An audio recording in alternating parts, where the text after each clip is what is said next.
سیدنا حسین رضی اللہ تعالی عنہ جب مکہ سے وہاں روانہ ہوئے، اصل مسئلہ کیا تھا؟ میں اختصار سے آپ کے سامنے ایک حقیقی پکچر رکھوں۔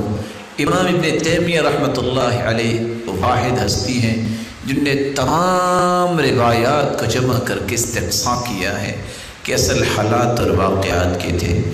سب سے پہلا نقطہ، رسول اللہ صلی اللہ علیہ وآلہ وسلم کے اس پیارے پھول کو عراقیوں نے خط لکھے اور خط میں یہ کہا امیتت السنہ واحیت البدعہ، سنت ختم ہو گئی ہے، بدعات عام ہو گئی ہیں، اور جب تک آپ نہیں آتے یہ کام ٹھیک نہیں ہوگا، اور ایک صندوق بھر کے خطوں کا بھیجا۔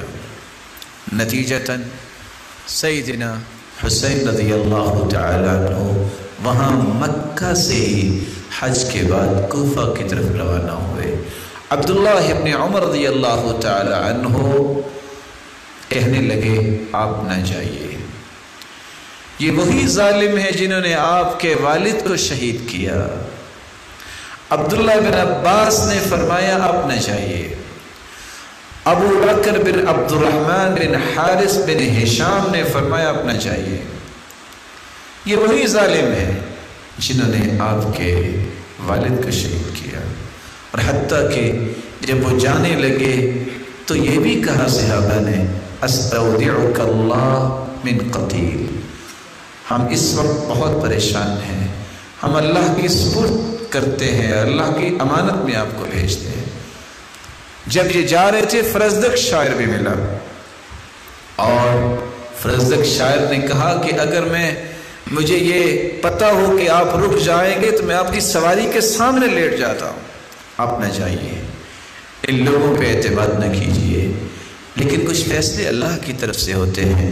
رسول اللہ صلی اللہ علیہ وآلہ وسلم کے پاس جبریل امین تشریف لائے، اور جبریل امین جب تشریف لائے تو ان کے ہاتھ میں خون آلود مٹی تھی۔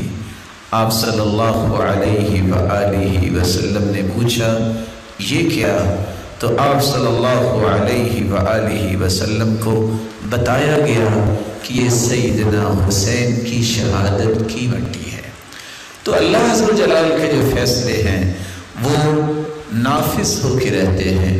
نتیجتاً جب وہاں پہنچے تو اس وقت ان کو اطلاع یہ مل چکی تھی کہ ان ظالموں نے سیدنا حسین رضی اللہ تعالی عنہ کے بھائی کو شہید کر دیا ہے۔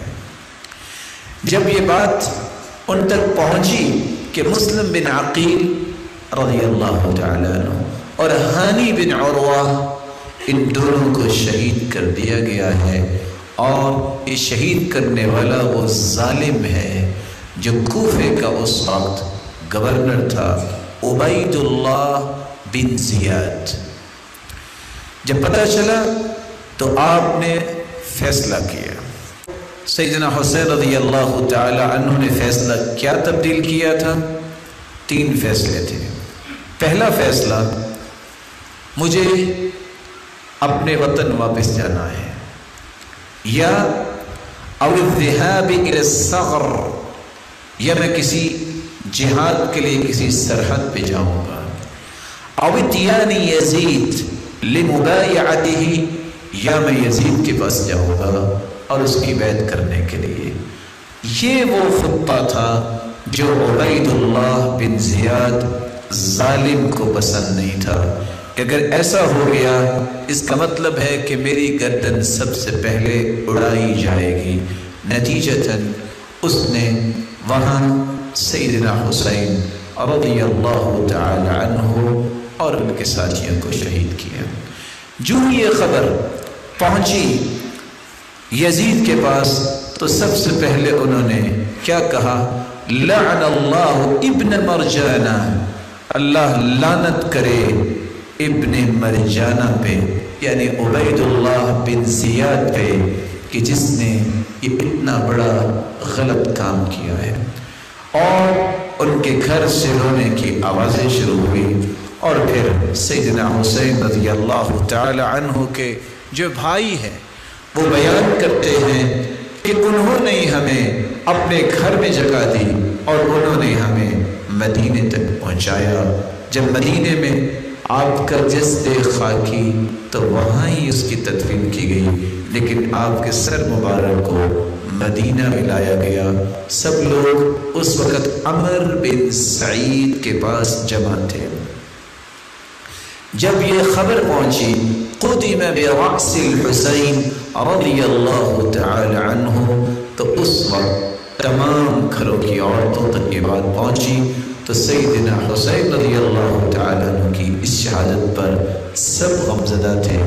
اور یہ ظالم شمر جو عبید اللہ بن زیاد کے اشارے پہ جس نے شہید کیا تھا، پھر اللہ ذو جلال نے اس کو عبرت ناک سزا دی۔